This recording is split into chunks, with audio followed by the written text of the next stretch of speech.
Hi అండి అందరికి. ఇప్పుడే బాగా ఆకలిస్తుంటే ఏం చేయాలా ఏం చేయాలా ఏం తినాలని ఆలోచించి లాస్ట్కి అయితే ఒక డిసిషన్ తీసుకున్నారు. మరి మీరు ఎందుకు వండుకోవాలి? వంటలు ఉంటారు కదా ఇట్లా, అప్పుడే కదా మనం వండుకోవాల్సింది.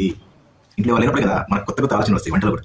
చెప్పండి, పిల్లము ఇంట్లో లేనప్పుడు ఆకలిస్తుంటే బయట తిందామని ఉంటుంది. ఎప్పుడు బయట ఎందుకు కొత్తగా ట్రై చేద్దాం కదా అని స్టార్ట్ చేస్తాం. అప్పుడు ఆలోచన వస్తుంది, ఇంకా అన్ని కట్ చేసుకొని అన్ని వండుకోవాలి అవసరమా అని. అప్పుడు కొత్త ఆలోచన వచ్చింది నాకు, ఇన్స్టెంట్ నూడిల్స్ చేసుకోవాలి. అందులో ఇంట్లో ఒక మ్యాగీ ప్యాకెట్ ఉంది. ఓకే, ఆ మ్యాగీతో నేనైతే చూడండి ఇప్పి తయారు చేస్తాను. అదేంటో కానీ ఇంట్లో పిల్లము ఆనియన్స్, స్ప్రింగ్ ఆనియన్స్, కొత్తిమీర, మసాలాలు, టమాటాలు, అది ఇది అని మొత్తం వేసి ఎగ్దమ్లో చేసిన టేస్ట్ అది. కానీ ఉత్తి వాటర్ అండి, గిన్నెలో వాటర్ వేసి ఆ ప్యాకెట్ చింపేసి దాంట్లో మసాలా వేసుకొని కలుపుకొని తిన్నాను. చూడండి ఎంత బాగున్నాయంటే ఆ మ్యాగీ కన్నా ఉత్తి వాటర్ ఉడికిస్తే బాగుంది. ఎందుకంటే మా చేతి తీసుకుంటే ఏదైనా కమ్మని ఉంటుందండి, మనసు పెట్టి చేసుకోండి. ఉత్తి వాటర్ ప్రశాంతం ఉంటుంది. ఓకే, మీరు కూడా ఇలాగే ఎప్పుడైనా చేసుకొని తింటే కామెంట్ చేయండి. ఈ వీడియో ఓకే, నా చూడండి, నా ఇన్స్టెంట్ మ్యాగీ ఓకేనా, నచ్చితే సబ్స్క్రైబ్ రాకపోతే పోయి మ్యాగీ వండుకుంటున్నాను. Thank you.